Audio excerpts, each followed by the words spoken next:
पवित्र कवच दुर्गा बलशाली का जो पवित्र चीजें होती हैं वो छुपा के रखी जाती हैं। इसका एक रहस्य है। महारानी की भक्ति है, महारानी का लगन है, तो उसको मन में छुपा के रखो। भक्ति प्रत्यक्ष करते ही हमारे ऋषि कहते दो चीजें, भक्ति और दौलत, पैसा, इसको छुपा के रखना चाहिए। जिस दिन ये प्रकट हो जाएगा, जिस दिन ये लोगों के पास पता चल जाएगा, उस दिन ये तुम्हारा नहीं रहेगा। रुपया गवर्नमेंट को पता चल गया, पीछे पड़ जाएंगे, कहाँ से आया, कैसे आया, साहब इतना टैक्स दे दो। चोरों को पता लग गया, गन पॉइंट पे रख लेंगे, रख दो इधर। घर वालों को पता चल गया, एक नहीं हजारों घर जाकर देख लो, माँ बाप के सीने पर चाकू रखा हुआ है, हमारे नाम कर दो, अभी दे दो, बाद में जो देना अभी दे दो। जीना मुहाल हो जाएगा। तुम्हारे मांगने वाले रिश्तेदार आ जाएंगे, 1 महीने के लिए दे दो, आता हूं, अगला महीना ही नहीं आएगा। भक्ति, जिसको पता चल जाएगा इनके पास कुछ है, लाइन लग जाएगी, मेरे सर पर हाथ रख दो, मुझे आशीर्वाद दे दो, मैं बड़ा दुखी हूं, मेरी झोली भर दो बाबा। असली संत, असली महापुरुष, असली, मैं शब्द असली इस्तेमाल कर रहा हूं साथ में, असली सतगुरु, जितना मर्जी जोर लगा लो, पांव पर सर भी रख दो, वो तुम्हारे सर पर हाथ नहीं रखेगा। पक्की पहचान है। दूर से कहेगा ठीक है ठीक है, खुश रहो, परमात्मा करे सब ठीक है, तुम्हारे सर पर हाथ नहीं रखेगा। उसे पता है सर पर हाथ रखने से ही, स्पर्श शक्ति से ही मेरी शक्ति ट्रांसफर हो जानी है, मैं खाली हो जाऊंगा। एक एक पैसा कमाई करते करते मैंने इतने पैसे इकट्ठे किए, और आप थोड़े से फल लेके मेरे पास आ जाओ, थोड़ा सा रुपए रख दो, महाराज जी मुझे दे दो। तुमने कभी ये नहीं सोचा कि इस संत ने कितनी मेहनत से ये भक्ति, ये तप एकत्रित किया है। असली संत, असली महापुरुष उसकी कीमत जानता है, कभी नहीं देगा। देगा देगा जब उसके हृदय में बात आ जाएगी कि वैसे ही ये देने योग्य है।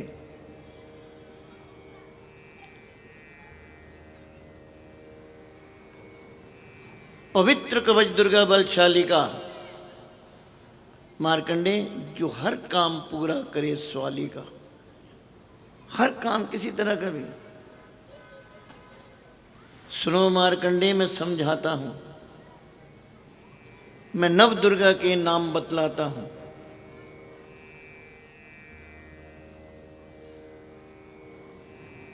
लेकिन मार्कंडे, जो व्यक्ति इन 2 देवियों का नाम सुबह उठते ही लेता है, ये 9 देवियां उसके इर्द गिर्द प्रत्यक्ष घूमती रहती हैं, कोई भी विघ्न बाधा नहीं आने देती, कोई भी बाहर की चीज टकरा नहीं सकती। एक दुर्गा कवच है। कवच और भी हैं, लक्ष्मी कवच है, नारायणी कवच है, ब्रह्मानी कवच है, बड़े कवच हैं, लेकिन ये दुर्गा कवच, ये महारानी का अपना कवच है।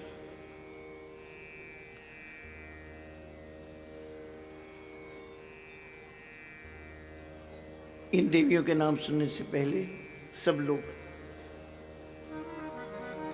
अपनी जुबान को, अपने कानों को, अपने हृदय को शुद्ध करते हुए, वातावरण बनाते हुए सब कहिए, कहो जय जय महारानी की, दुर्गा अष्ट भवानी की। कहो जय जय महारानी की, जय दुर्गा अष्ट भवानी की। कहो जी जय जय महारानी की, जय दुर्गा अष्ट भवानी की। कहो जय जय महारानी की, जय दुर्गा अष्ट भवानी की। कहो जी जय जय महारानी की, जय दुर्गा अष्ट भवानी की। कहो जी जय जय महारानी की। जय दुर्गा अष्ट भवानी की। जय दुर्गा अष्ट भवानी की। कहो जी जय जय महारानी की। जय दुर्गा अष्ट भवानी की। कहो जी जय जय महारानी की। जय दुर्गा अष्ट भवानी की। कहो जी जय जय महारानी की। जय दुर्गा अष्ट भवानी की। कहो जी जय जय महारानी की। कहो जी जय जय महारानी की। जय दुर्गा अष्ट भवानी की। कहो जी जय जय महारानी की। जय दुर्गा अष्ट भवानी की। आज प्रेम से बोलो जय माता दी। सारे बोलो जय माता दी। दिल में बोलो जय माता दी। दिल से बोलो जय माता दी। पहाड़ा वाली जय माता दी। माँ शेरा वाली जय माता दी। माँ मेहरा वाली जय माता दी। जय ज्वाला माँ कांगड़े वाली चामुंडा देवी जय माता दी। माँ चिंतपूर्णी जय माता दी। माँ नैना देवी जय माता दी। जय ज्वाला जय ज्वाला जय योग माया जय योग माया जय झंडे वाली माँ खंडे वाली जय काल कराणी जय काल कराणी। बोलो बोलो प्रेम से बोलो जय जय माता दी। जय जय माता दी। जय जय माता दी। सारे बोलो घर में बोलो माँ शक्ति देवी माँ भक्ति देवी माँ मुक्ति देवी।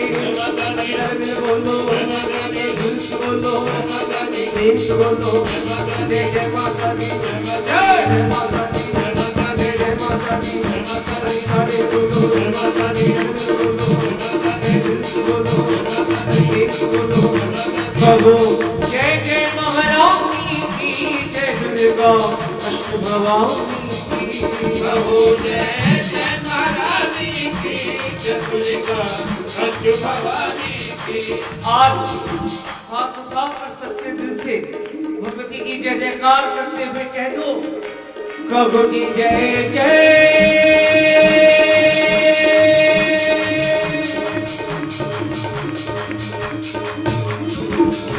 कहो जय जय महारानी की। जय दुर्गा अष्ट भवानी की। कहो जय जय महारानी की। जय दुर्गा अष्ट भवानी की। 9 देवियों के नामों का रहस्य ब्रह्मा जी ने मार्कंडेय ऋषि को बताया। न जाने कितना तप किया होगा मार्कंडेय जी ने। तप के बाद ब्रह्मा जी ने उन्हें रहस्य बताया। लेकिन भगवती की कृपा देखो हमने कुछ भी नहीं किया फिर भी भगवती की कृपा है वो अपने रहस्यों को खोल रही। हम जैसे गुनाहगारों को भी वह कृपा प्रदान कर रही है। ये उसका बड़प्पन है। इसीलिए उसे मां कहा गया। इसीलिए उसकी पूजना होती है कि वो भेदभाव नहीं रखती। आज सच्चे दिल से उसके रहस्य जानने की कोशिश कर रहे हैं।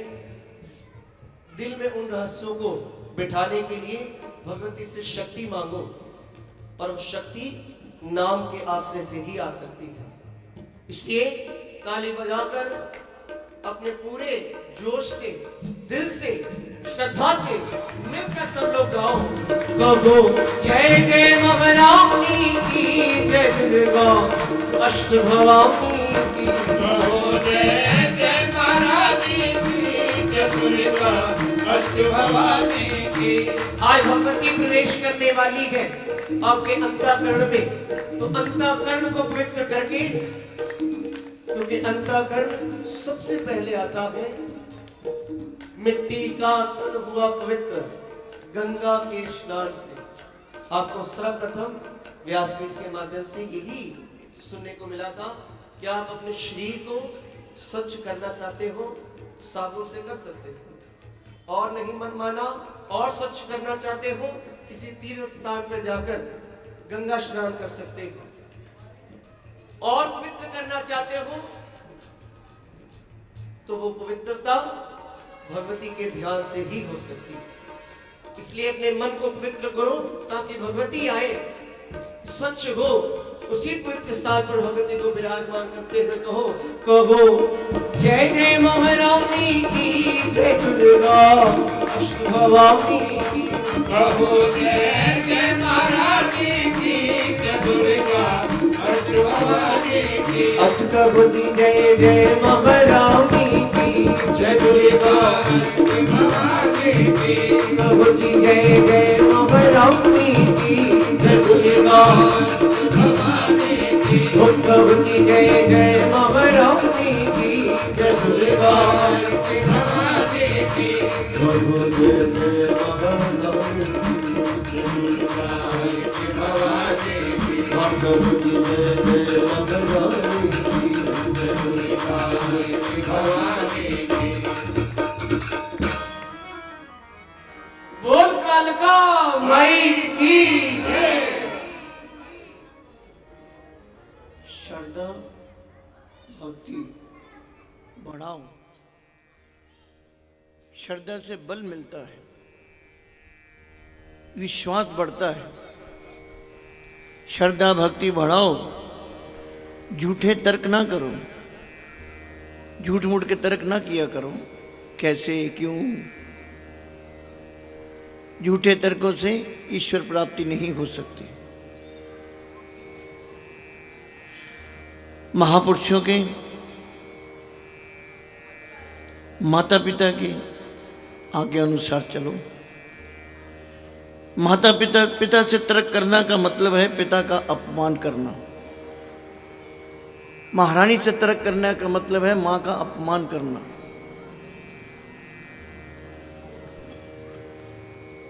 तर्कों को छोड़ के भक्तों की वाणियों पर विश्वास करो, श्रद्धापूर्वक मां की सेवा करो, करना रूप से मां का संकीर्तन करो। सरल उपाय बताया है। करना मतलब तीखेपन से, तीखे मतलब तीव्र भक्ति से। तुम्हारे आंसू बाहर आ जाने चाहिए। तुम आर्टिफिशियल हंस सकते हो, लेकिन आर्टिफिशियल आंसू बाहर नहीं निकाल सकते।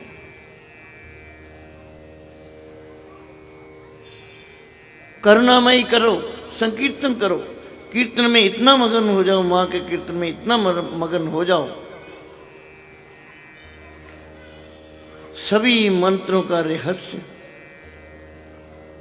विधि संकीर्तन में छुपी है। इसमें कोई भेद नहीं है, भाव नहीं है, अमीर गरीब का कोई प्रश्न नहीं उठता, कोई विधि नहीं है, कोई विधान नहीं है। बस भक्ति, अपने मन से ताली बजाओ, अपने मन से भगवती को याद करो, अपने हृदय में महारानी का वास करो। इसी से भगवती प्रकट हो जाती है। भगवती का ताल्लुक तुम्हारे हृदय से है, तुम्हारी भावना से है।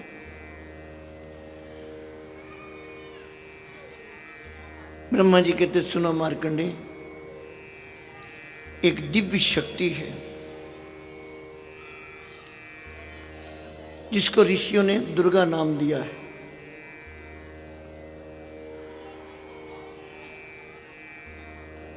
इसका कोई शक्ल, कोई रूप, कोई रंग नहीं है। ये शब्द इस्तेमाल किया है निराकार, जिसका कोई आकार नहीं होता, लेकिन आकार बनती भी है, साकार भी हो सकती है।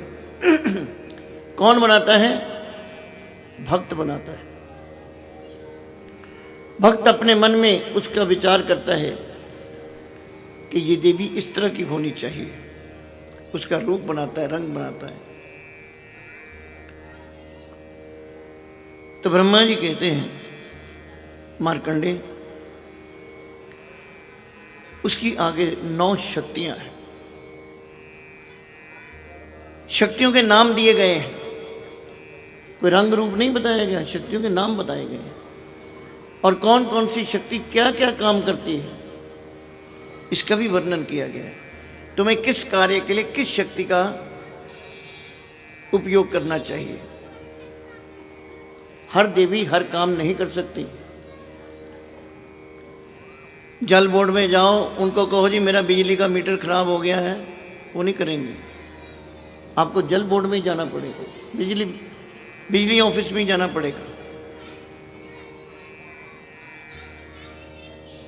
पहली शैलपुत्री कहलावे। शैलपुत्री कौन है? राजा हिमाचल की और मैना रानी की। बेटा इन्होंने चुप कराओ जरा प्लीज, बात इको आवाज बड़ी है।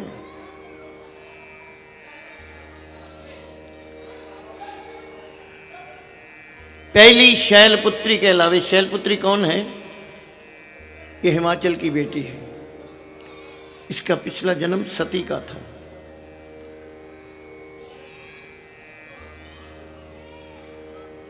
दक्ष प्रजापति की बेटी थी। भगवान शंकर से इनकी शादी हुई। किसी कारणवश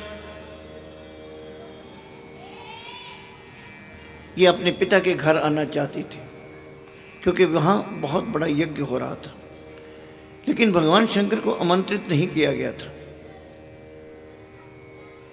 देवी कहने लगी मुझे जाना है, पिता के घर जाना है।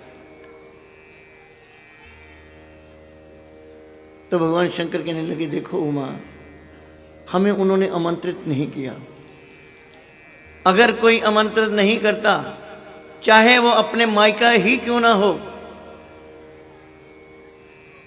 बिना आमंत्रण के किसी के घर नहीं जाना चाहिए। अपमान का पहला कारण है। सती कहती है नहीं महाराज, मैंने सुना है ऋषियों के मुख से, पिता के घर, पति के घर, मित्र के घर, गुरु के घर बिना पूछे भी जाया जा सकता है। ये दरवाजे हर वक्त खुले रहते हैं। गुरु के दरवाजे जाइए, आइए, पिता के घर जाओ, पति के घर जाओ। फिर भी कहते हैं भगवान शंकर तू ठीक कहती है, सत्य है, लेकिन बिन बुलाए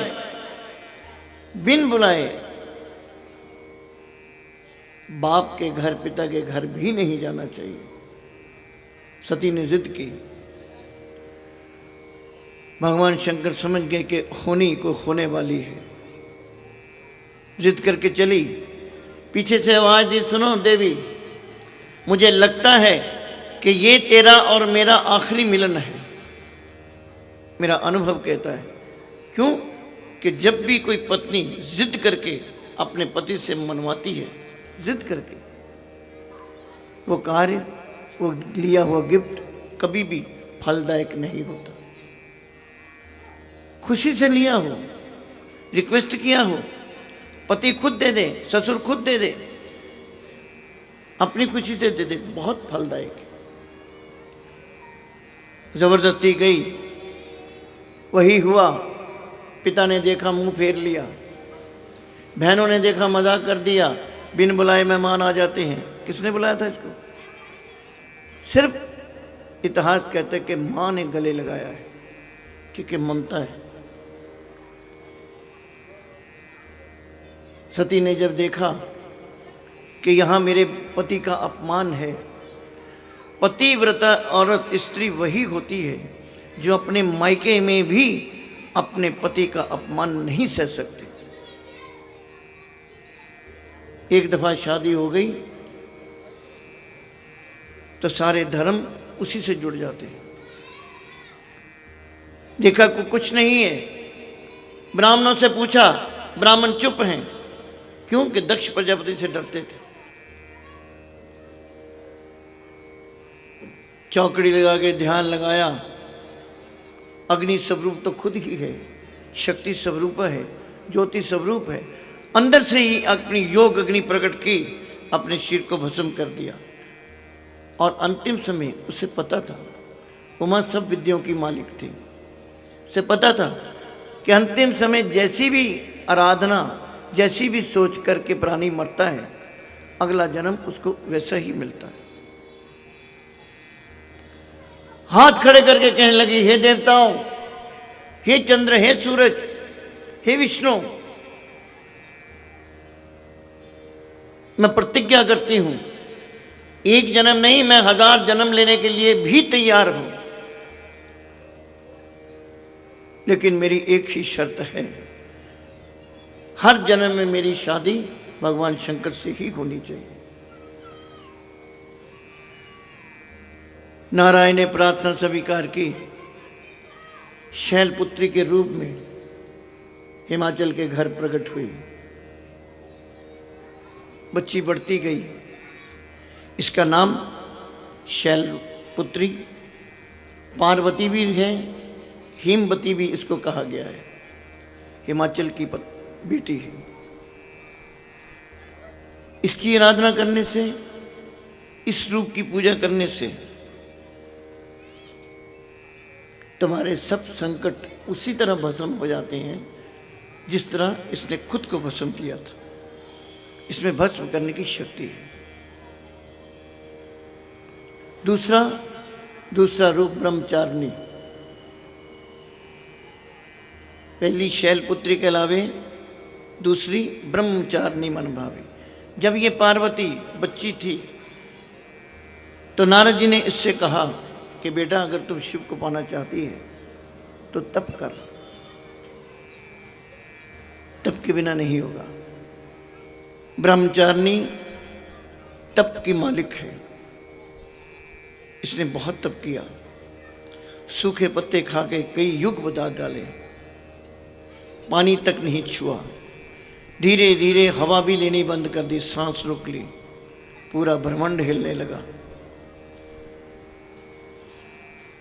मत समझना कि तुम कोई जप कर रहे हो, कोई पाठ कर रहे हो, पूजा कर रहे हो कि इन दिव्य शक्तियों को पता नहीं चलता। ये सब तुम्हारी तरफ निगाह रखती हैं। दुर्गा स्तुति में पढ़ते हो आप, बढ़ेगा 14 भवन में उस प्राणी का मान। जो ब्रह्मांड में 14 भवन हैं, जो ऋषि कहते हैं 7 भवन ऊपर हैं और 7 भवन इस धरती के नीचे। दिखते नहीं हैं मगर हैं। चारों भवनों के स्वामी तुम्हें देख रहे हैं। 21 कुल से पैदा हुआ है, 21 माँ बाप का बेटा है, 21 माँ बाप की बेटी है। इसकी कुल कैसी है जिसने इसको संस्कार दिए हैं कि ये माँ से जुड़ना चाहती है, ईश्वर से जुड़ना चाह रही है। ऐसा महापुरुष धरती पे कौन है? तुम्हारी एक एक आराधना, एक एक वाणी निष्फल नहीं जाती। इसका असर, इसकी वाइब्रेशन वहां तक पहुंचती है। ब्रह्मचारिणी मां दुर्गा का दूसरा स्वरूप है। भक्तों को त्याग सिखाती है, विराग देती है, संयम करने की वृद्धि देती है। क्योंकि तप वही कर सकता है जो संयम कर सकता है। आज युग में संयम की आवश्यकता है। जिस तरह हमारे ऊपर प्रहार हो रहे हैं, जिस तरह हमारे कानों में कटु वचन दिए जा रहे हैं, जिस तरह हमें ताने मेने सुनाए जा रहे हैं, जिस तरह हमारे हर काम में रोग विघ्न लोग डाल रहे हैं, इन सब को निवारण करने के लिए संयम चाहिए। संयम देती है ब्रह्मचारिणी, जिसने तप किया है। तीसरा, पहली शैलपुत्री के अलावे दूसरी ब्रह्मचारिणी मनभावी, तीसरी चंद्रघटा शुभ नाम।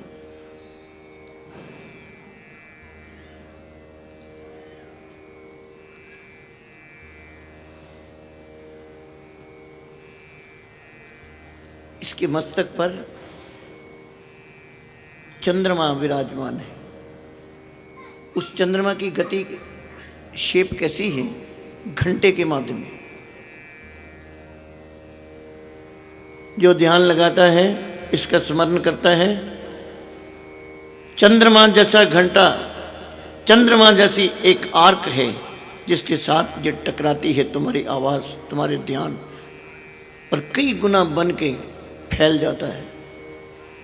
तुम्हारा इतना किया हुआ तप चित्र घंटा इतना कर देती है। ये प्रत्यक्ष प्रमाण है, आजमाया हुआ प्रमाण है। हमेशा मैं देखता हूँ, हम छोटा सा प्रोग्राम लेके चलते हैं, छोटा सा, बजट के मुताबिक हो, ऐसे हो वैसे हो, यहाँ से यहाँ कैसे हो जाता है, विशाल कैसे होता है, ये हमें नहीं पता। ऋषियों ने सिद्ध किया है, आपका दिया हुआ भगवती कई गुना करके लौटाती है। आप तो इतना सा दे आए हैं, वो तुम्हारा एहसान नहीं रखती, कई गुना करके लौटाती है। चित्रघंटा कई तरह के आवाज प्रकट करती है। चित्रघंटा की कहते हैं कि आराधना करने वाले के कान में कभी कभी शंख गूंजते हैं, कभी कभी घंटे की आवाज़ आती है, कभी कभी पायल चलने की आवाज़ आती है। बहुत से लोगों से मैं सुनता हूँ, हम बैठे थे, पूजा कर रहे थे, पाठ कर रहे थे, पता नहीं हमारे घर में कानों में छनछनाहट की आवाज़ आ रही थी,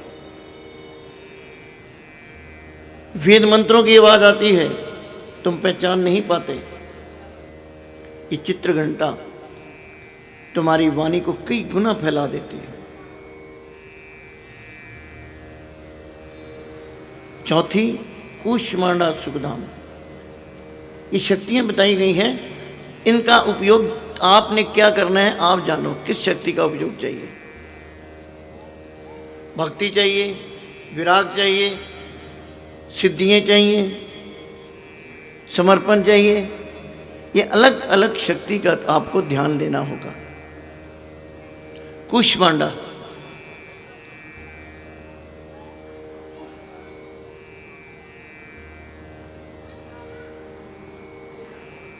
जब कुछ नहीं था धरती पर,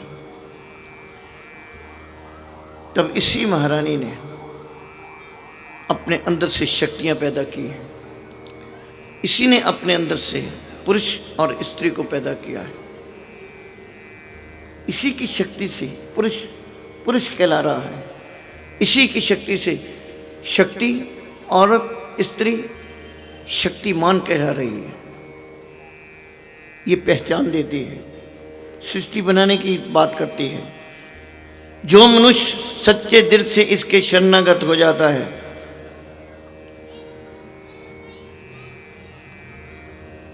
सच्चे मन से इसके शरणागत हो जाता है। ब्रह्मांड में बहुत से सिद्ध पुरुष हैं जो तुझे दिखाई नहीं दे रहे मगर घूम रहे हैं। ब्रह्मांड में घूम रहे बड़े सिद्ध पुरुष, महापुरुष, बड़े बड़े महापुरुषों की आत्माएं कूष्मांडा की भक्ति से साधक को ये सब सिद्ध पुरुष दिखने शुरू हो जाते हैं। जो दिखाई नहीं देते तुम्हें दिखेंगे कि सिद्ध पुरुष जा रहे हैं, आप प्रणाम कर सकते हो, उनको बुला सकते हो, उनसे बात कर सकते हो। कौन? जो इस शक्ति का प्रयोग करता है, कूष्मांडा की। और जब ये सृष्टि को समर्पण करने, खत्म करने की अवस्था में आती है, तो अपने ही बनाया हुआ जाल अपने ही समेट लेती है, अंदर ले जाती है। इसके हाथ में कमंडल है, सारा उसी में डाल देती है। जब जी चाहता है नई सृष्टि पैदा होती है। स्कंद माता,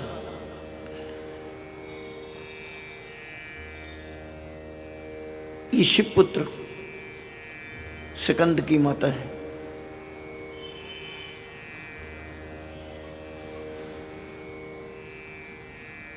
कार्तिकेय महाराज देवताओं की तरफ से देवस्व संग्राम में मुख्य सेनापति थे। इन्होंने विजय प्राप्त की भगवान शिव के आराधना से। इसको मां ने अपनी गोद में बिठा रखा है। स्कंद माता, जो स्कंद माता की पूजा करते हैं, इस रूप की पूजा करते हैं, उसमें इतनी शक्ति है कि कोई भूत, प्रेत, पिशाच, चंडाल तुम्हारी तरफ आंख उठाकर भी नहीं देख सकता। क्यों? कि इनकी गोद में इनके पुत्र स्कंद बैठे हैं। स्कंद असुरों के मालिक हैं।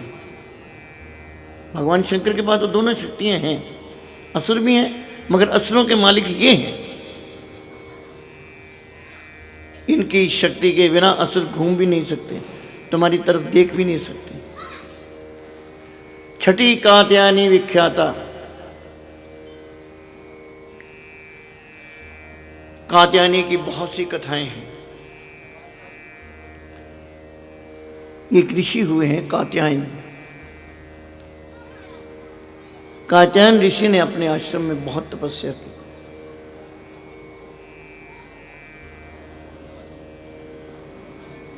देवी की शक्ति की उपासना कर रहे थे, शक्ति उपासक थे।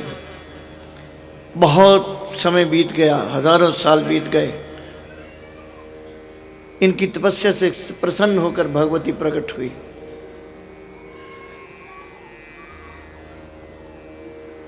आंखें बंद हैं। भगवती ने इशारा किया, कात्यायन देखो मैं तुम्हारे सामने हूं।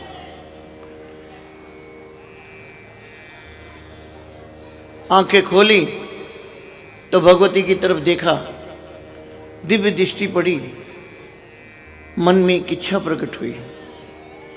चेहरा देखा, बड़ा गोल गोल है, उसके गाल बड़े सुंदर हैं, आंखें बहुत प्यारी हैं, नाक बहुत अच्छा है, उसके लिप्स बहुत प्यारे हैं, सारा चंद्रमुख बहुत सुंदर है। उसके ऊपर रीझ गए, ये शक्ति मैं जो मांगूंगा दोगी? कात्यायन मैं आई ही इसीलिए हूं, तू तप कर रहा है, मैं तेरे तप से खुश हूं, मांग क्या चाहता है?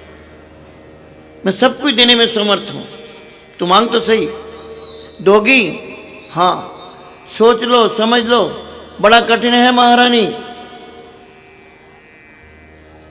भगवती कहती तू इतना क्यों निराश है, तू मांग तो सही, क्या चाहती है?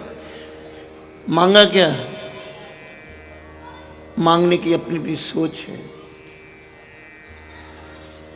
मां मैं चाहता हूं तेरे जैसा रूप, तेरे जैसी आंखें, तेरे जैसी नाक, इसी तरह का गोल चेहरा मैं अपने आंगन में पुत्री रूप में देखना चाहता हूं। नई प्रॉब्लम क्रिएट कर दी। अरे भैया इनको समझाओ प्लीज, ये इनका विषय नहीं है। इसलिए भगवती हैरान हो गई, कह चुकी हूं, ये तो पुत्री के रूप में बता रहा है, ये तो मुझे गर्भ में लाना चाहता है, क्योंकि वादा किया है। पुत्री के रूप में उनके यहां कंजक पैदा हुई, जिसका नाम ऋषि ने कात्यायनी रखा, अपने नाम से नाम दिया। वहीं से कंजक पूजन शुरू हुआ। हम जो कंजक पूजन करते हैं ना, यहीं से शुरू हुआ। भगवती ने कंजक रूप धारण किया है, इसकी उपासना। और भी कथा आती है कि वृंदावन में गोपियों ने भगवान श्री कृष्ण को पाने के लिए, पति रूप पाने के लिए जिस देवी की उपासना की थी, 40 दिन सर्दियों में जमुना में भीग के खड़े होकर जिसका जप करती रही, वो कौन थी? कात्यायनी थी। रोज जाती, अंधेरा होता, प्रातःकाल होता, कोई मूर्ति नहीं है, वहीं से रोज रेत को लेके एक पिंडी बनाती, उसके ऊपर चित्रकारी करती, आंखें बनाती, नाक बनाती, लिप्स बनाती, बाल बनाती, उसका पूजन करती। 40 दिन उसका पूजन किया। भगवती ने उनकी मनोकामना पूर्ण की। जिस लड़कियों की शादी ना होती हो, जिस लड़कियों की शादी में कोई अड़चन आती हो, उन्हें कात्यायनी की शरण लेनी चाहिए।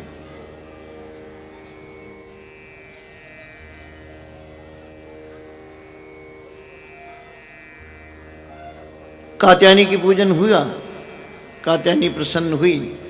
भगवान श्री कृष्ण को इतना दबाव डाल दिया कात्यायनी ने कि 40 दिन हो गए इनको पूजा करते हुए मेरी, इनको फल दो। भगवान कृष्ण को हार के रासलीला रचानी पड़ी। रासलीला में किसका प्रवेश हुआ? उन्हीं गोपियों का जिन्होंने व्रत रखा था। सभी गोपियों को नहीं प्रवेश हुआ। जिन्होंने व्रत किया था, भगवान श्री कृष्ण ने उन्हीं को आमंत्रित किया। रासलीला का प्रभाव हुआ। ये वही कात्यायनी है,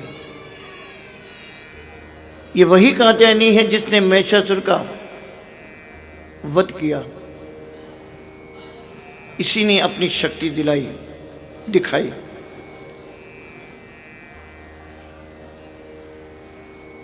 सातवीं काल रात्रि महामाया दैत्यों का विनाश करने के लिए जो लोग कात्यायनी का पूजन करते हैं, ये अष्टमी की रात को प्रकट होती है। आपको दुर्गा स्तुति में भी पढ़ा होगा, अष्टमी, नवमी, चतुर्दशी,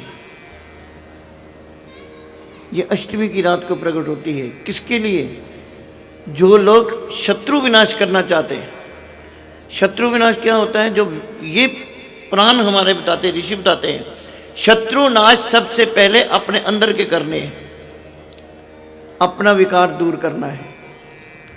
अपने अंदर जो मेमोरीज भरी पड़ी हैं, गंदगी भरी पड़ी, उसका विनाश करना है। ये तभी काम करेगी। ये शक्ति को पहले अपने अंदर धारण करना पड़ता है।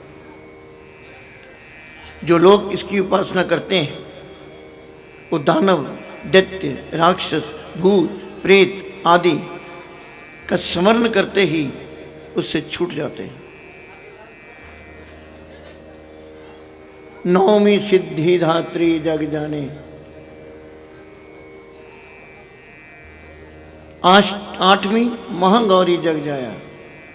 ये महागौरी पार्वती है, बहुत सुंदर है। ये तुम जितनी भी खूबसूरती देख रहे हो दुनिया में, पूरी दुनिया में कहते हैं कि ये महारानी के गौरजा के, गौरी के पांव के नाखून के बराबर भी नहीं है। इतनी सुंदर है वो। उसके अंदर इतनी शक्तियां भरी पड़ी हैं।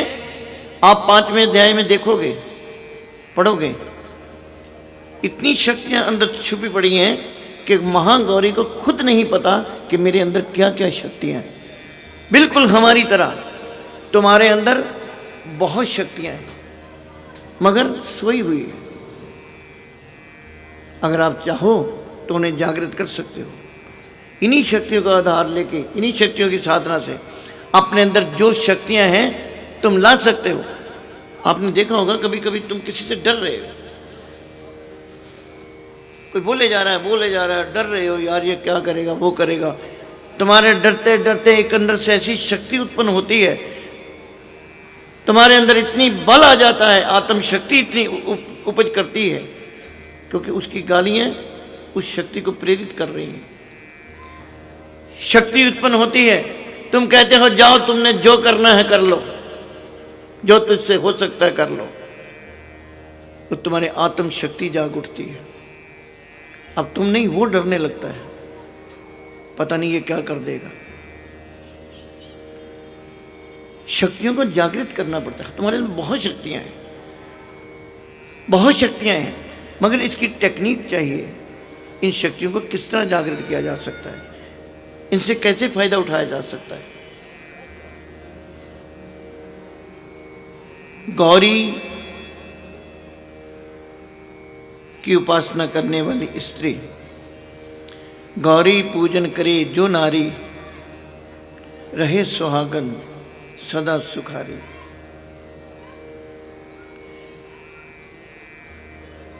सुहागन का यहां मीनिंग मैंने पहले बताया था।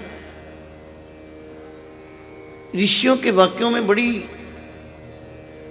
रहस्य छुपा हुआ है। सीधी बात नहीं करते हैं, कोई थोड़ा सा छुपा के बात करते हैं। हर चीज को छुपा के रखा हुआ है। जो साधक है, जो चाहता है, जो इच्छा रखता है, वो इस रहस्य को खोलता है और सत्य को सामने देखता है। रहे सुहागन सदा सुखारी। स्त्री का पति ये नहीं है, संसारिक पति स्त्री का पति नहीं है। संसारिक पति सिर्फ तुम्हारे शरीर का स्वामी है, तुम्हारी आत्मा का स्वामी पारब्रह्म परमेश्वर है। ये विधवा हो ही नहीं सकती, इसके साथ शक्तियां खड़ी हैं। भगवान श्री कृष्ण ने कहा, समझाया गोपियों को कि तुम आधी रात में क्यों आई हो, रासलीला का मत्सव था, अपने घर चली जाओ। कहने लगी अब हम घर नहीं जा सकते।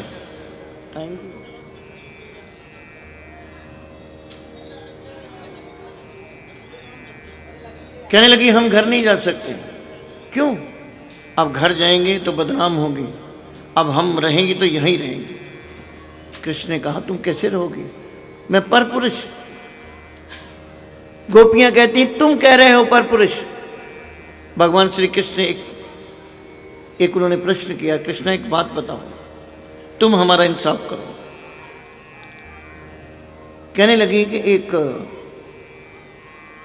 शादी हुई, नई नई दुल्हन थी, बड़े प्रेम से रहने लगे। 1 महीना बीता तो पति ने कहा देखो कि मैं कमाऊंगा नहीं तो खाएंगे कैसे, मैं घर कितनी देर बैठा रहूंगा, मैं काम के लिए जा रहा हूं।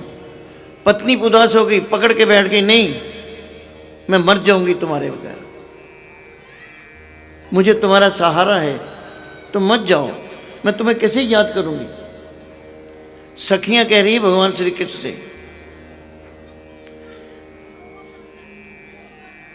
उसने सोचा अच्छा तू ऐसा कर, ये मेरा एक चित्र है, मेरी फोटो है, तू रोज उदास हो इससे बात कर लिया कर, इससे बातचीत कर लिया कर। मान गई, ठीक है।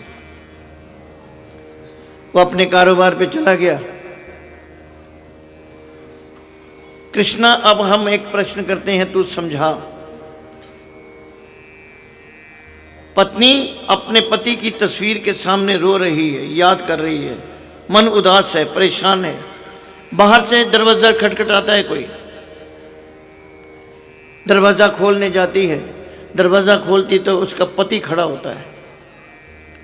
अब कृष्णा तू समझा, अब वो पति से प्रेम करें या उसके चित्र से प्रेम करें।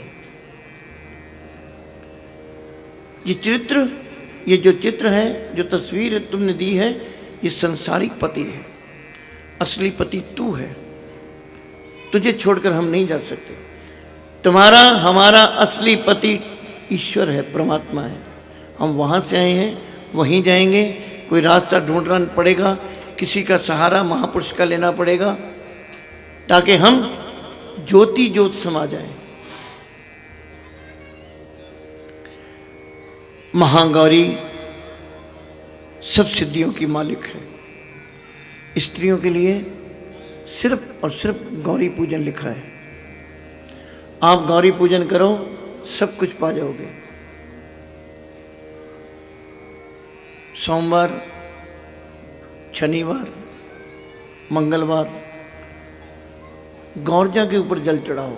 ये स्त्रियों के लिए कह रहा हूं। कच्चा दूध लेके जल चढ़ा के, जल डाल के गौरजा जी को ऊपर चढ़ाओ, शिवलिंग में नहीं चढ़ाना, सिर्फ और सिर्फ गौरजा पूजन करना है। कभी कभी मन में आए, कभी बिंदियों का पत्ता रखा है, कभी कोई चुन्नी रखा है, कभी महारानी का कोई चूड़ियाँ का श्रृंगार रखा है। जो स्त्री श्रृंगार है उनको दो, फिर वो देखो तुझे किस तरह लौटाती है। जिन बेटियों की शादी नहीं हो रही उनको कहो गौरी पूजन करें। किसी के पास जाने की जरूरत नहीं है, अपने आप मां गौरी उसके पति की तलाश कर लाएगी। गौरी पूजन ये मनुष्य की वृत्तियों को सत्पुरुष की तरफ लेके जाती है। सिद्धि धात्री, दरअसल सिद्धि धात्री नाम है गायत्री का, सब सिद्धियों की मालिक है, हर तरह की सिद्धि दे सकते हैं। भगवान शंकर गायत्री जप करते रहे हैं, भगवान विष्णु ने गायत्री जप किया, हर ऋषि ने गायत्री जप किया है।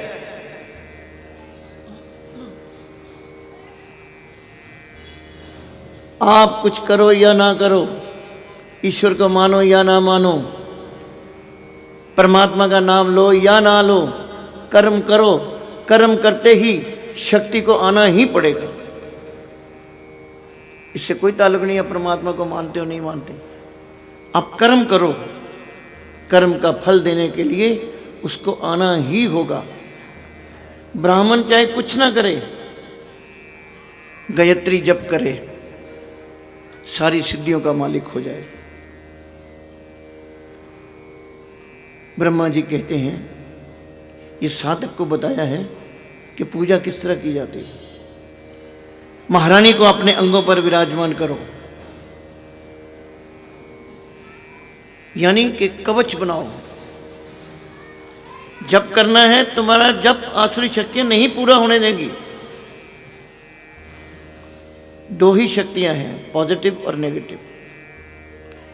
ये नेगेटिव शक्तियां तुम्हें जप नहीं करने देगी, इनको पता है। अगर ये जप में सिद्ध हो गया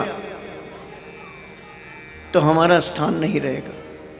ये विघ्न बाधा डालेंगी, कोई ना कोई डालेंगी, प्रलोभन दे सकती हैं, मैं बाद में कर लूँगा। कोई भी रूप लेके, जुवाई राजा का रूप लेके आ सकती है, जुवाई राजा आ रहे हैं जी, पूजा पाठ बाद में कर लेना। मेहमान रूप बन के आ सकते हैं आसुरी शक्तियाँ, कोई भी रूप धारण करके आ सकती हैं। लेकिन ब्रह्मा जी कहते हैं जो ये दुर्गा कवच पहनता है उसके करीब आने का ये लोग सोच भी नहीं सकते। आसुरी शक्तियां दूर दूर तक भाग जाती हैं। और जब भी तुम जप करो, ज्योत अवश्य जगाओ। ज्योत भी देसी घी की, इसकी भी एक टेक्नोलॉजी है, यूं ही नहीं है। अब होता क्या है, आप देसी घी की ज्योत जलाते हैं, कुछ देर बाद देखते हैं कि घी कहाँ गया, ज्योत खाली हो गई। ये क्या हो गया? घी और डाल देते हो, बात अलग है। सोचने की बात यह है, रहस्य की बात है, ये घी गया कहाँ है?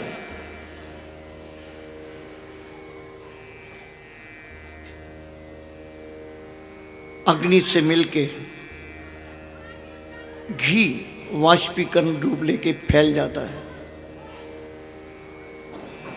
हवा में फैल जाता है, छोटे छोटे कण बन के पूरी सृष्टि, पूरे तुम्हारे वातावरण में फैल जाता है, तुम्हारे कमरे में फैल जाता है। जहाँ तुम पूजा पाठ करते हो, जहाँ ये फैला होता है, जहाँ से इसके अंश होते हैं, वहाँ पर नेगेटिव वेव्स प्रवेश कर ही नहीं सकती। घी की ज्योत का मतलब ये है। और फिर तुझे बताया था, धर्मराज के सामने यही अग्नि प्रत्यक्ष होगी कि इस व्यक्ति ने, मैं साक्षी हूं, मेरे सामने जप किया है।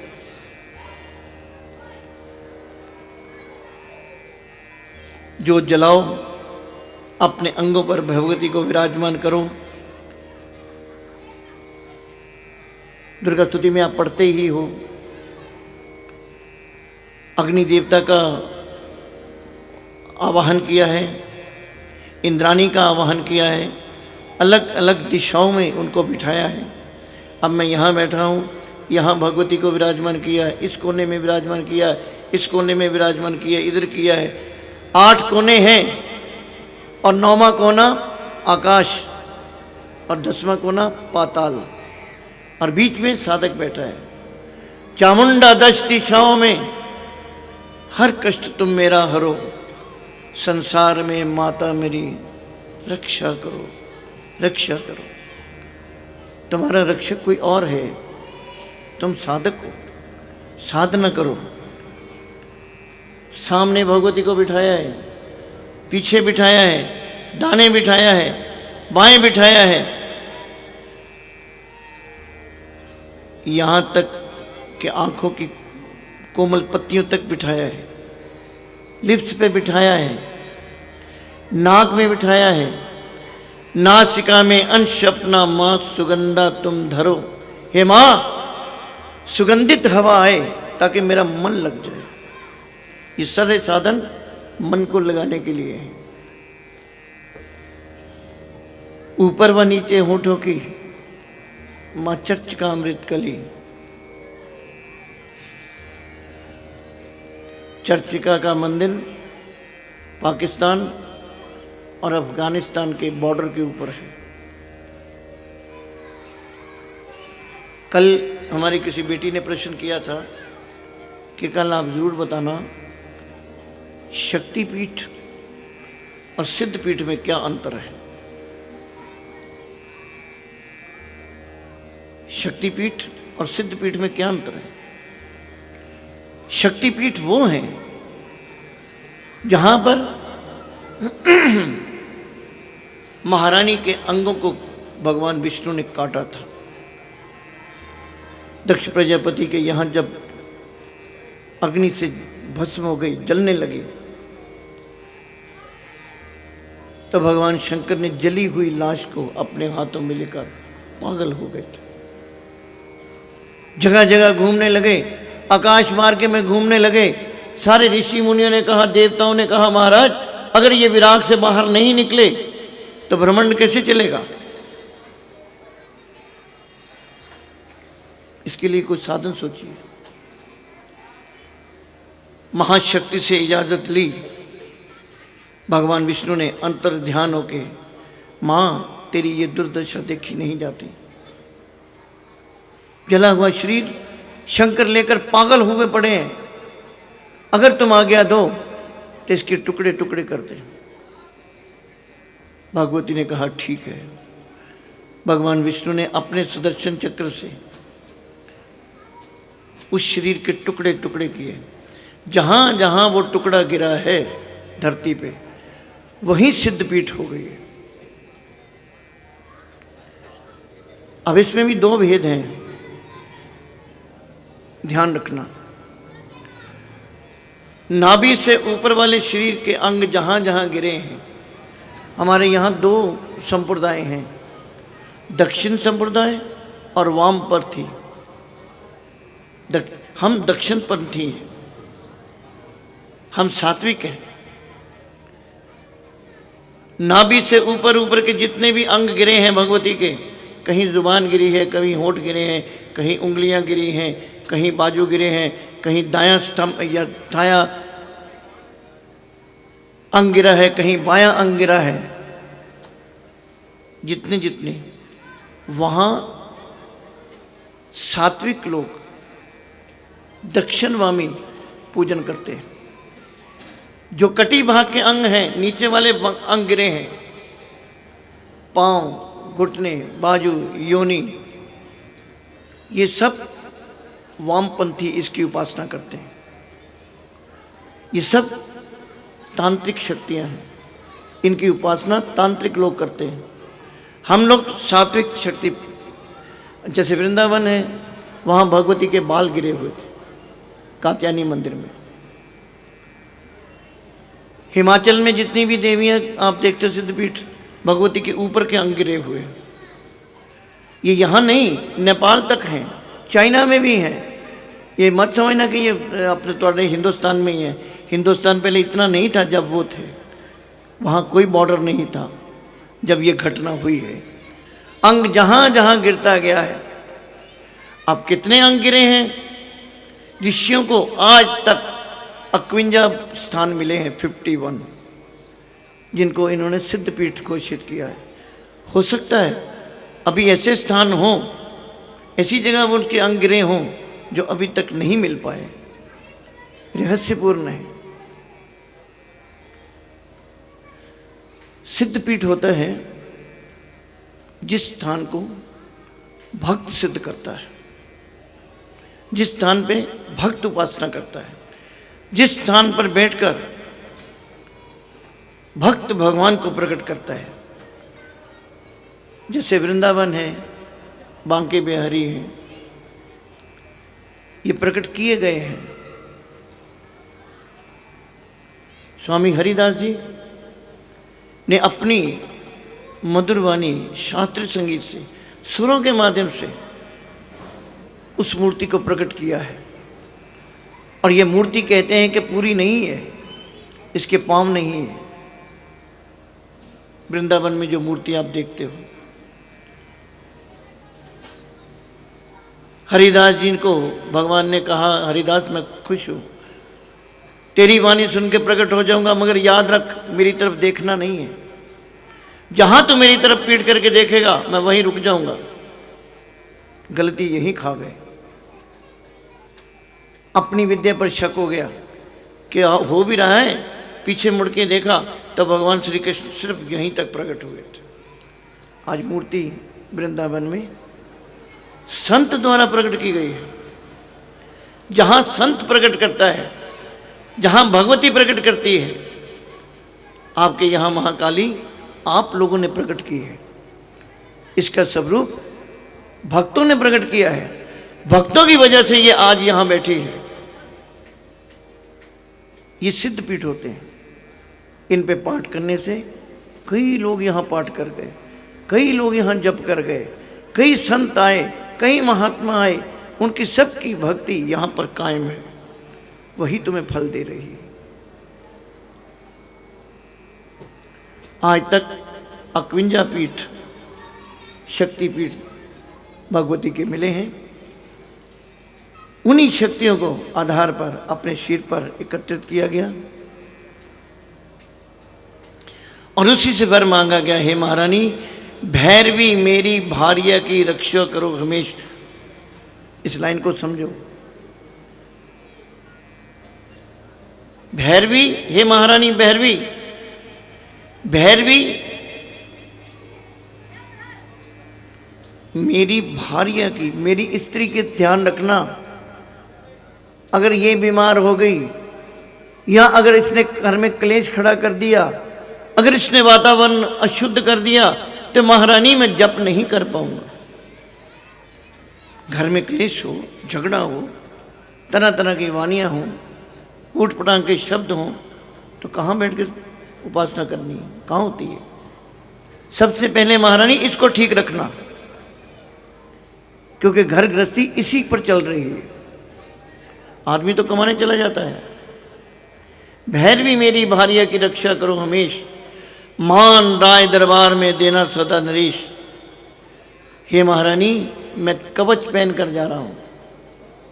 रावण देवी उपासक था, चंडी उपासक था, भगवान शंकर उपासक था, महातांत्रिक था, हर विद्या को जानता था। रावण कवच पहनकर, कवच डाल के, महारानी का कवच पहनकर ही बाहर निकलता था।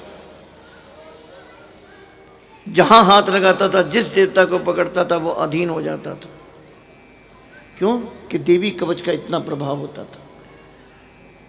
इतिहास कहते हैं कि जिस दिन रावण की मृत्यु होनी थी, बहुत गुस्से में गया है, बहुत जल्दी गया है। इतना तेज था कि मैं जाते ही पहले बाण से ही राम को नष्ट कर डालूंगा। कवच पहनना ही भूल गया। जिंदगी में पहली बार वो कवच पढ़कर नहीं गया। और दूसरी तरफ देवताओं ने मां दुर्गा से प्रार्थना की, हे महारानी माना कि रावण तेरा उपासक है, तूने पुत्र तरह समझती है, तेरी पूजा पाठ करता है, लेकिन भगवती ये अधर्म के मार्ग पे चल रहा है। तू सात्विक देवी है, तू राम की रक्षा कर। शक्ति को मनाया, शक्ति ने बुद्धि भ्रष्ट की, रावण कवच पढ़ना ही भूल गया। शक्ति ट्रांसफर हो गई, भगवान राम की तरफ खड़ी हो गई। दशमी वाले दिन विजय होने का वर दे दिया, सामने खड़े होकर रावण को मरवा के विजयदशमी करवा दी। कवच इतना प्रभावशाली है। एक दफ़ा हमने वैसे दिमाग में आ गया था, छोटी सी पुस्तक छपवाई थी दुर्गा कवच की। मैं देख रहा हूँ, मेरा ख्याल ये बात 20 साल पुरानी होगी, कई लोगों की जेब में आज भी वो कवच पर्स में पड़ा हुआ है। वो सुनाते हैं घटना कि हमारी गाड़ी पलट गई, 3 गाड़ी चक्कर लगा गई, फिर खड़ी हो गई गाड़ी। कोई कहता है हम कहाँ फंस गए, कोई आने के पीछे नहीं था, पता नहीं कहाँ से भगवती ने किसी व्यक्ति को भेज दिया, उसने हमारी मदद की, ऐसा हुआ। कई घटना, लेकिन जितनी भी की, इन सब के पीछे उनकी जेब में दुर्गा कवच पड़ा हुआ था। जुबानी याद है, ये शक्तियाँ हैं, ये काम करती हैं, ये आज भी काम करती हैं। जो सतयुग में देवताओं पर कृपा करती थी वो तुम पर भी कृपा करती है, लेकिन तुम कृपा चाहते नहीं हो। पिताजी ने बहुत खूब लिखा है कि ओदे कर थोड़ नहीं, तैनू पर लोड़ नहीं। तुम्हें जरूरत नहीं है, 4 पैसे आ गए माँ को ही भूल जाते। एक भगत थे, एक मंदिर खाली था, अकेले बेचारे गांव में महारानी की उपासना करते थे। सर्दियों के दिन आए, किसी सेठ ने बाहर से देखा, यार भगत जी थरथरा रहे हैं, ऐसे ऐसे कांप रहे हैं, पूजा पाठ कैसे करेंगे बेचारे। चुपचाप आया, उसने अपनी शॉल उतारी, भगत जी के ऊपर डाल दी। गर्मी लगी थोड़ी सी, मन प्रसन्न हुआ। भगत जी पहले मस्तक निवाते थे, दंडवत जमीन पे लेट के नाक रगड़ते थे। शॉल मिल गई, अगले दिन आए, अब नीचे झुका ही नहीं जाता। शॉल का पल्ला कभी इधर करते हैं, कभी इधर कर रहे हैं, कभी उधर कर रहे हैं, कहीं चिकड़ ना लग जाए, ये ना कर जाए। शॉल को ही समेटते रहे, ज़मीन पे नहीं लेट पाए। महारानी ने आवाज़ की, भगत जी अभी तो आप एक शॉल दिलाई है, तुम्हारा ये हाल है, तुम्हें कुछ और दिला दिया, पता नहीं तुम क्या करोगे। भगवती की जब कृपा होती है, हमारे पास नोट आने शुरू होते हैं, हमारी इच्छा पूरी होती है, फिर हम भगवती भूल जाते हैं। क्या चाहिए? माता जी रुपया चाहिए, ले जाओ गठिए, जा घर जाके गिनते रहना, आपको कितनी कम हो गई है, कितनी ज़्यादा हो गई है, इधर नहीं आना। तो अगर भगवती तुम्हें देती है ना, मांगते हो, समझो कि तुम्हें अपना छुटकारा करवा रही है। बच्चा चाहिए, ठीक है, लगा रहा सारी दिहाड़ी इसकी पोटियाँ धोता रहे, इसके कपड़े धोता रहे, इसको तैयार करता रहे, इसको स्कूल भेजता रहे, मंदिर भी छूट जाता है। आ जाता है, रुपया समेटा नहीं जाता। लोगों के पास रुपया बड़ा है, हमारे भाई साहब वकील साहब के पास जाते हैं, इसको समझाओ कहाँ छुपाएं। फिर इनका पेशा है, वे रास्ता भी बता देते हैं, इस तरह नहीं तो इस तरह, इस तरह नहीं तो इस तरह, बिखेर दो। ढूंढती फिर सरकार कहाँ है। अब वो फैला तो दिया, उसके चक्कर में रहता है। कई दफ़ा भूल भी जाता है, भाई साहब वो कहाँ रखवाया था, किस अकाउंट में। ऐसा होता है। महारानी से मांगना है तो देवताओं ने मांगा है।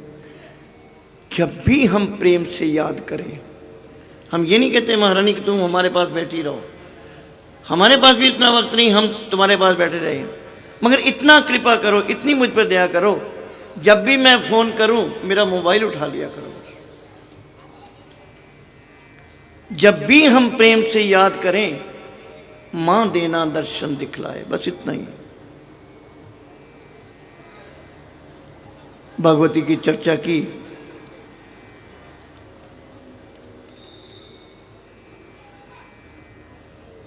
दुर्गा कवच के बाद अर्गला स्तोत्र आता है।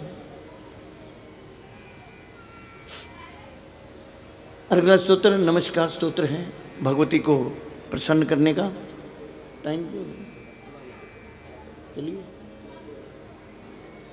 समय को देखते हुए प्रसंग को यहीं विश्राम देते हैं। कल आपको बताएंगे अर्गला स्तोत्र क्या है, भगवती को किस तरह प्रकट किया जा सकता है। ये पूरा ब्रह्मांड, अब मैं एक बात कह देता हूँ आपको, आप घर जाके सोचना, तो कल इसका मिलजुल के आंसर निकालेंगे। पूरा ब्रह्मांड कणों का बना हुआ है, यहाँ कोई भी चीज सॉलिड नहीं है।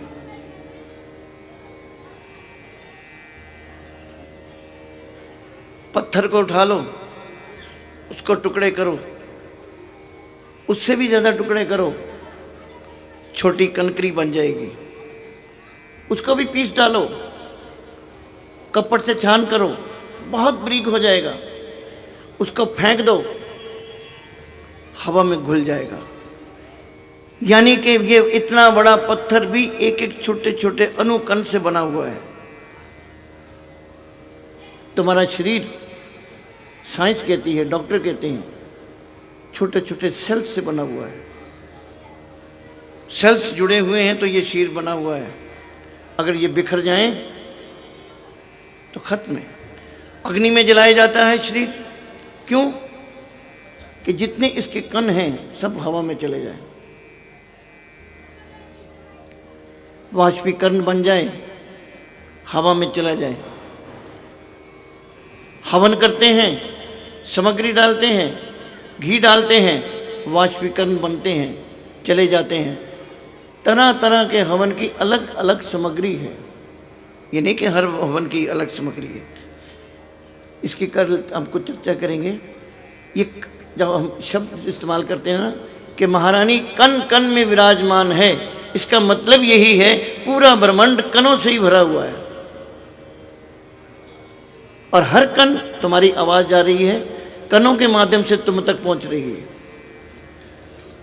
सूरज से लाइट आ रही है, गर्मी आ रही है, कणों के माध्यम से तुम्हारे तक पहुंच रही है। और इन्हीं ही कणों में इन देव शक्तियों की शक्तियां विराजमान हैं। पूजा अर्चना जप तप इन्हीं के लिए किया जाता है कि आप जिस शक्ति का स्मरण करेंगे, जिस शक्ति का ध्यान करेंगे, जिस शक्ति का जप करेंगे, उस शक्ति के कण जितने भी ब्रह्मांड में बिखरे हुए हैं सब एक एक करके इकट्ठे होते जाएंगे और तुम्हारे सामने एक बहुत बड़ा पिंड बनना शुरू हो जाएगा महाशक्ति का।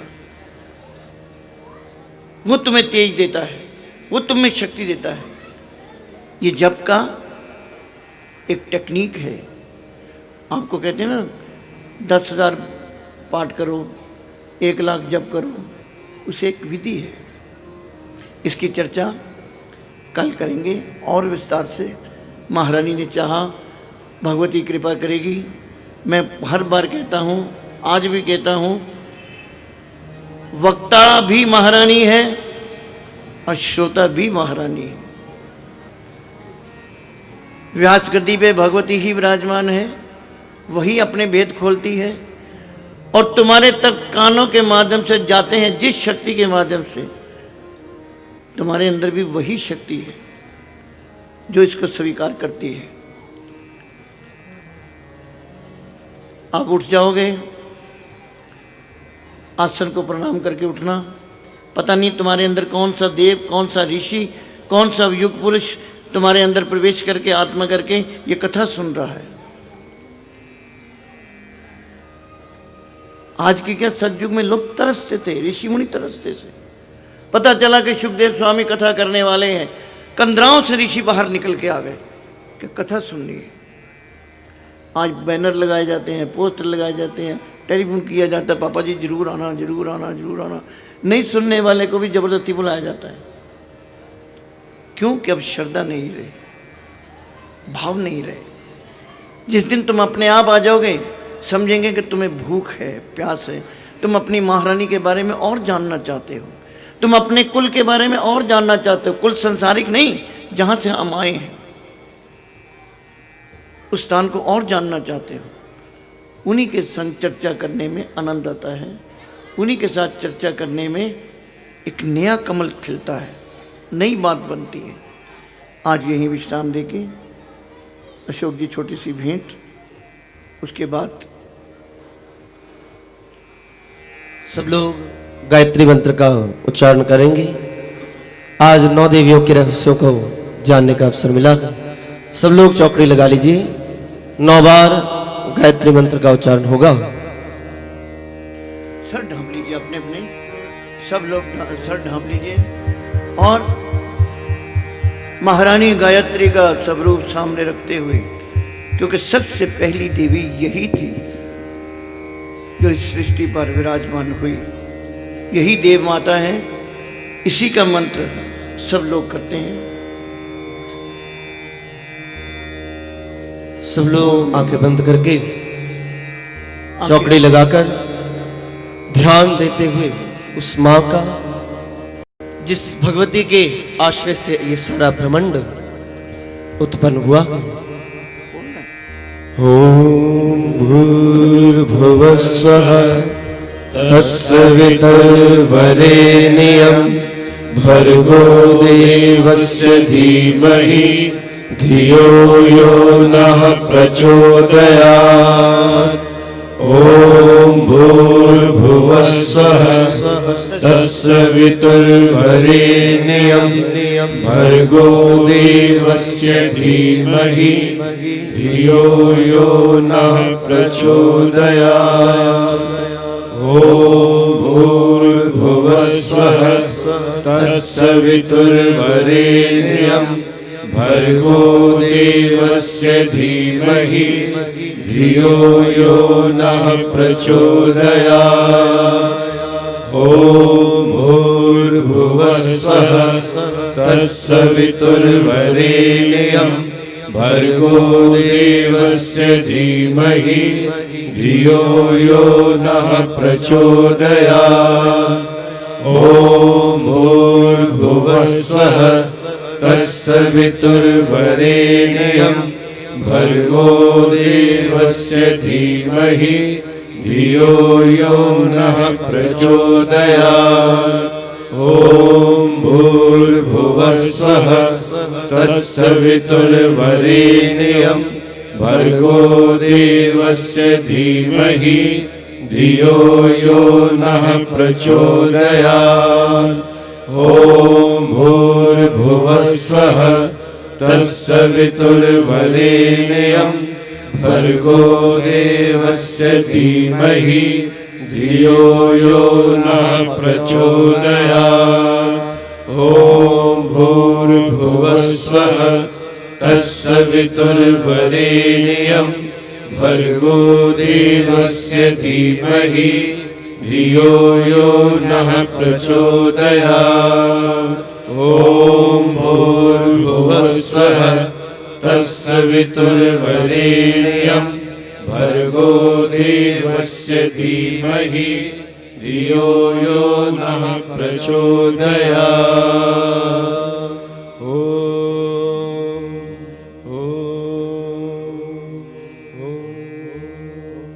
बोल माई मेरी सच्चिया जोता वाली माता जी त्वड़ी सदा ही जय। उच्च उच्च मंद्रा वाली माता जी त्वड़ी सदा ही जय।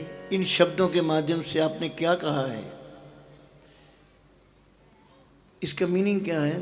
सिंपल शब्दों में, हे महारानी, हे तेजस्वी, हे सूरज पुत्री, सूर्य करनी, मेरी बुद्धि को निर्मल कर, मेरी बुद्धि को प्रेरित कर कि मैं अच्छे कामों में लगाऊं। बुद्धि है कहीं भी बिगड़ सकती है, लेकिन हम इनसे प्रार्थना करते हैं कि हमारी बुद्धि को सत्य कर्मों में लगाओ महारानी, शुभ कर्मों में लगाओ, ये हम पर कृपा करो। भूल माई मेरी सच्चिया जोता वाली माता जी त्वड़ी सदा ही जय। एक भगवती की भेंट, उसके बाद महारानी की देवी भागवत की आरती होगी। सब लोग मिलकर हाथ जोड़कर सर्वप्रथम भगवती को नमस्कार करेंगे। उसके बाद व्यासपीठ जी को नमस्कार करेंगे, जिनकी वाणी स्वरूपा से आज भगवती वाणी स्वरूप से हम सब लोगों के हृदय में विराजमान होकर रहस्यों का आगमन हुआ है। कल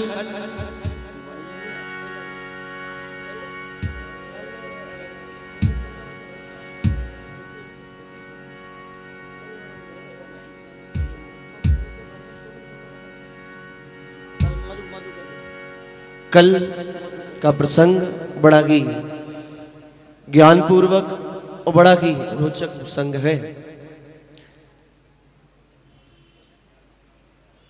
मैंने कल भी आपको बताया था,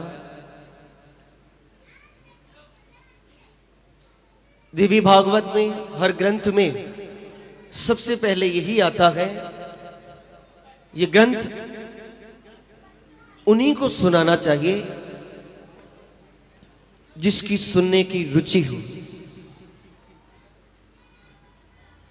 जबरदस्ती नहीं।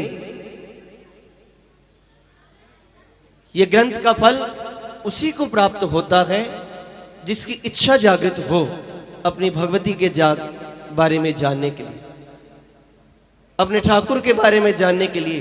ये फलदायक तभी होता है, ये कथा फलदायक तभी होती है जब आपकी इच्छा हो सुनने के लिए। इच्छा ही नहीं है, फिर वही बात, विश्वास ही नहीं है, इच्छा ही नहीं है, तो फिर किस मार्ग पर चल रहे हैं? फिर उसी मार्ग पर, उसी चौराहे पर खड़े हो कि ना आगे पता है, ना दाएं पता है, ना बाएं पता है। इसलिए कल भी कहा था कि भक्ति योग, कर्म योग, ज्ञान योग, कर्म योग, चारों में एक भी प्राप्त कर लो, आप अपने परमात्मा तक सरलता से पहुंच सकते हैं। जब भी आओ एक इच्छा लेके आओ कि मुझे कुछ ना कुछ घर लेकर जाना है। सच जानो वह भगवती गुरु बनकर आपके हृदय में इस तरह विराजमान हो जाएगी कि आपके अंदर एक ऐसी सहज सरलता और विश्वास बैठ जाएगा उस भगवती के प्रति। आज व्यासपीठ जी के माध्यम से क्या श्रवण किया है, ये आप जानो या भगवती जाने। कुछ किया है प्राप्त के समय ही प्राप्त किया है। समय का सदुपयोग तभी है जब कुछ ना कुछ प्राप्त करके ले जाओ और उसके बाद उसका मनन करो कि आज सुना क्या है। ये नहीं कि कथा सुन ली, बाद में भंडारा लिया और जय माता दी की सबको, तो घर गए और सो गए। रात को अगर आपने मनन कर लिया कि क्या सुना है कथा में, फिर देखो उनका जलवा। फिर आपके अंदर एक नई चेतना जागृत होगी, कल क्या सुनना है, कल क्या होगा मेरी भगवती के, मेरी मां के बारे में। कल का प्रसंग मधु और कैटव का प्रसंग है। कल बड़ा महत्वपूर्ण प्रसंग है। कल समय पर आना, समय पर भगवती की आराधना सुनना, क्योंकि आज आप जब भी आते हो ये भूल जाना कि आप आए हो। उस भगवती ने याद किया है तुम्हें, कुछ कहा होगा कभी तुमने उससे कि महारानी हमें भी अपने नामों का गुणगान सुनना, तो आज उसने सुन ली है तुम्हारी बात, तुम्हें बुला लिया है। इसीलिए कहा गया है कि मैं आप नहीं तेरे प्यार के खातिर आया हूं मां। सच्चे दिल से मीठी मीठी ये भेंट है, सब लोग मिलकर गाना। आपको पूज्य पिताजी ने भी यही कहा है कि ये एंटरटेनमेंट का साधन नहीं है। मनोरंजन के साधन बहुत है दुनिया में, कहीं भी जा सकते हो, खुली छूट है, स्वतंत्र हो, बुद्धि तुम्हारे पास है। उस बुद्धि का कहाँ उपयोग करना है ये भली भांति जान, लेकिन सदुपयोग करो। आज भगवती के चरणों में बैठकर यही करो कि मां मैनू खिंच के ले आया तेरा प्यार।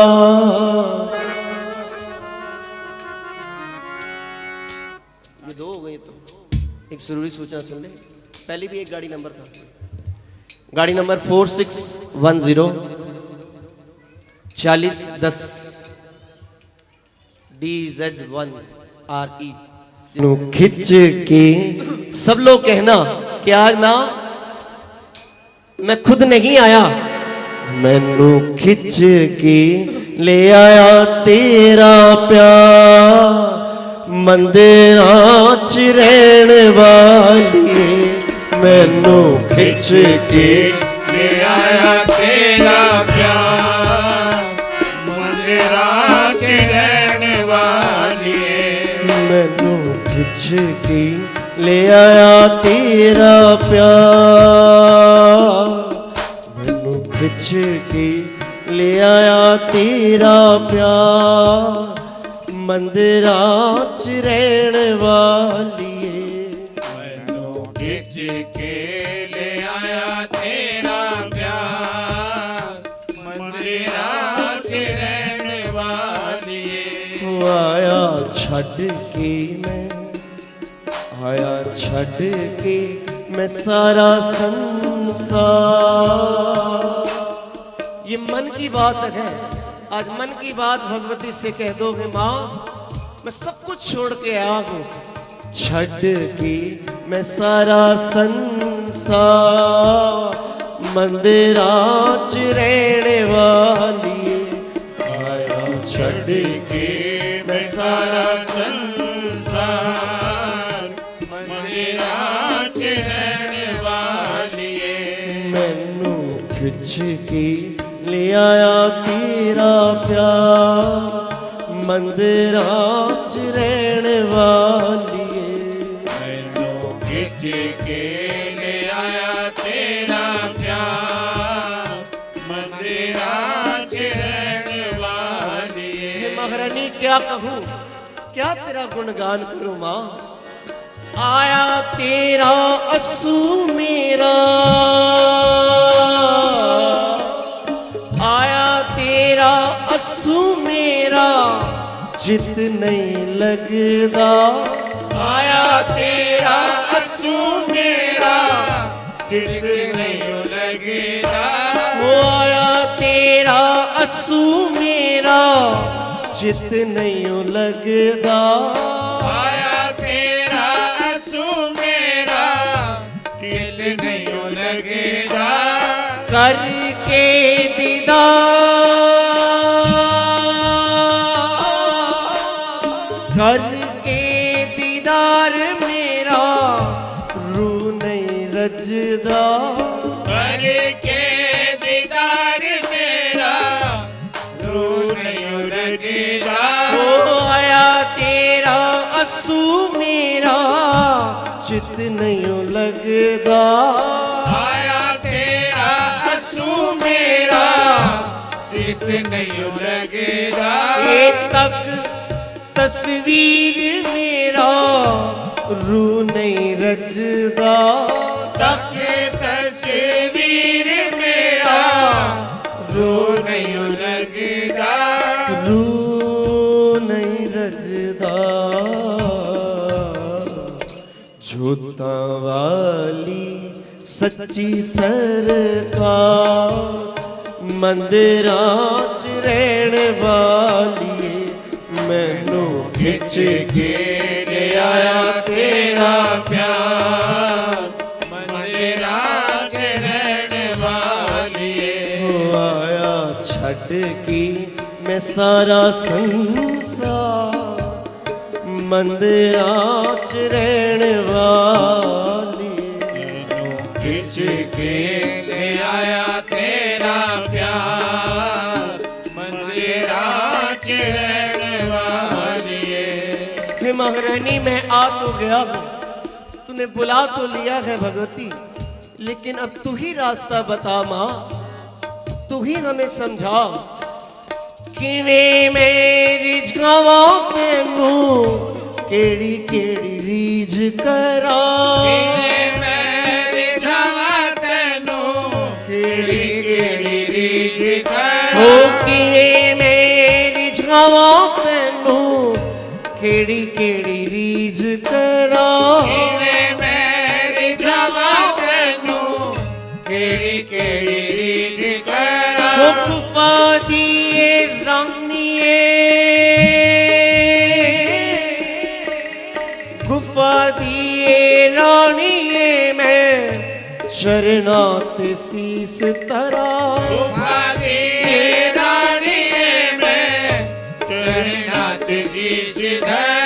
किवें मेरी छावा तेनू केड़ी केड़ी रीझ करा। केड़ी केड़ी रीझ करा। 10 गुफा दिए रानिए चरना ते शीस तरा। चरना ते शीश धरा। ओ चरना ते शीस तरा।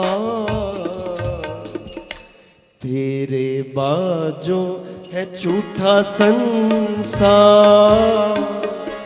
तेरे बाजों है झूठा संसार मंदिरां च रहण वाली मैनू खिच के ले आया तेरा प्यार मंदिरां च रहने वाली मन मेरा शेर होवे मैया सवार होवे मन मेरा शेर होवे मैया सवार होवे मन मेरा शेर होवे मैया सवार होवे मन मेरा शेर होवे मैया सवार होवे मैं गुफा अगे पहला पावा खड़ी सरकार होवे गुफा आगे पहला पावा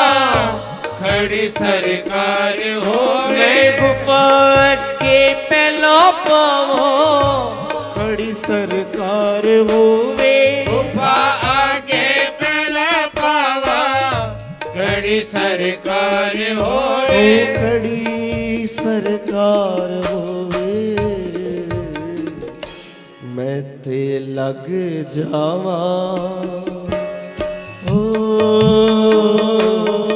मैं चिपक जावा चरणा देना मंदिरां च रहण वाली मैनू खिच के ले आया तेरा प्यार मंदिरां च रहने वाली वो मैनू खिच के ले आया तेरा प्यार मंदिरां च रहण वाली मैनू खिच के ले आया तेरा प्यार मंदिरां च रहने वाली मन मंदिरां च रहण वाली मंदिरां च रहण वाली हो मंदिरां च रहण वाली मंदिरां च रहण वाली भुलमाई मेरी सच्चियां जोतां वाली माता जी थड़ी थड़ी सदा ही जय उच्चे उच्चे मंदिरा वाली माता जी थड़ी सदा ही जय करा मां ज्वाला रानी का बोल साचे दरबार की जय बोल कालका माई की जय सब लोग के दरबार में सब जय माता दी बोलियो जिन्होंने आज पूजन करवाया है वो भी आगे आ जाएं कालका जी सजा सेवादार मित्र मंडल सब लोग आगे आ जाएं जितने भी भक्तजन हैं सब लोग आगे आकर भगवती की आरती करेंगे हो मेरी मैया के दरबार में सब जय माता की बोलियो तेरी मैया के दरबार में सब जय माता दी बोलियो हो सब जय माता की बोलियो सब जय माता दी बोलियो हो सब जय माता की बोलियो सब जय माता दी बोलियो जय माता दी ऐसे नहीं बोलना आज मिलकर बोलना है आज उठा के अपने हाथ रे सब जय माता की बोलियो आगे उठा के अपने हाथ रे सब जय माता दी बोलियो आज प्रेम से बोलो जय माता दी सारे बोलो जय माता दी। आज गल में बोलो जय माता दी। दिल से बोलो जय माता दी। माँ घाड़ा वाली जय माता दी। माँ मेघरा वाली जय माता दी। माँ आप बुलावे जय माता दी। माँ दुखिया पावे जय माता आज दी। सारे बोलो माता दी। आज रल मिल बोलो जय माता आज दी। दिल से बोलो जय माता आज दी। प्रेम से बोलो जय माता दी। आज रल मिल बोलो जय माता आज दी। प्रेम से बोलो जय माता आज उठा के अपने आप रे सब जय माता की आज उठा के अपने हाथ रे सब जय माता दी बोलियो सब लोग हाथ जोड़ लीजिए सड़क कर मिलकर भगवती की आरती करेंगे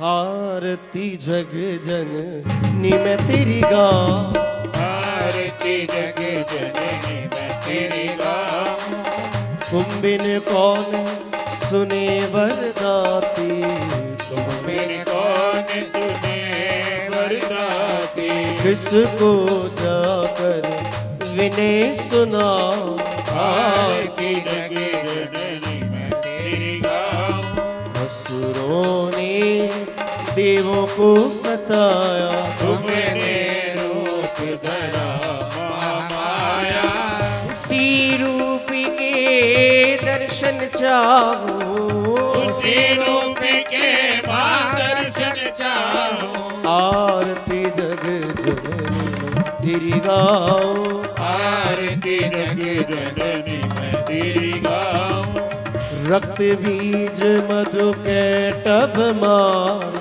अपने भक्तों के काज संवारे, ओ मैं भी तेरा दास कहाऊं, मैं भी तेरा दास कहाऊं, आरती जग जननी तेरी गाऊं, आरती जग जननी मैं तेरी गाऊं, आरती तेरी करूं मैं वरदाती, हृदय का दीपक नैनों की बाती, निस दिन प्रेम की ज्योत जगाओ, इस दिन प्रेम की ज्योत जगाओ, के आरती जग जननी तेरी गाऊं, आरती जग जननी मैं तेरी गाऊं, जानु भगत तुमरा यश गाया, जिसे ध्याया मांगा फल पाया,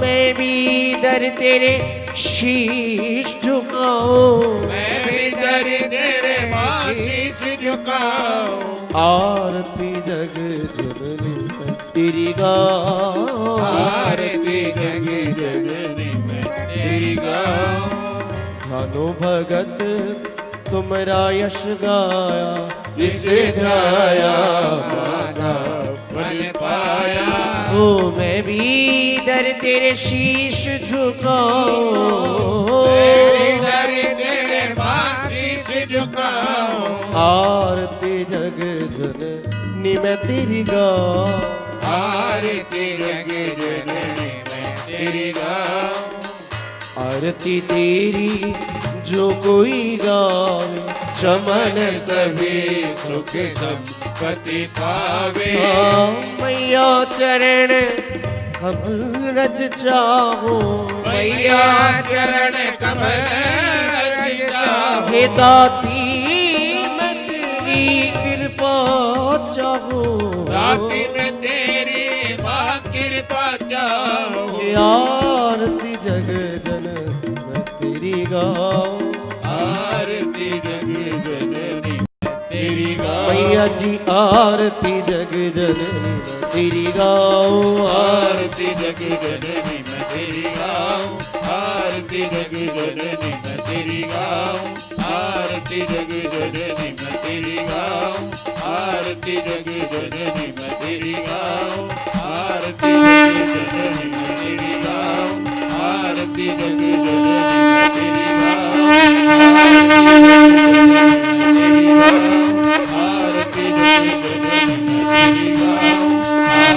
जग जननी मैं तेरी गाऊं, आरती जग जननी मैं तेरी गाऊं, वे कर्पूर गौरम करुणावतारम संसार सारम भुजगेंद्र हारम, सदा वसंत में हृदयारविंदे, भवं भवानी तैतं नमामि, त्वमेव माता च पिता त्वमेव त्वमेव बन्धु सखा त्वमेव, ओ त्वमेव विद्या द्रविणं त्वमेव, त्वमेव सर्वं मम देव देव, त्वमेव सर्वं मम देव देव, त्वमेव सर्वं मम देव देव, अच्युतं केशवं श्रीराम नारायणं कृष्ण दामोदर श्री वासुदेवं हरि श्रीधर माधव गोपिकाय वल्लभ जानकी नायकं श्री रामचंद्रं हरे श्री रामचंद्रं हरे रामचंद्रं हरे रामचंद्रं हरे श्री रामचंद्रं हरे।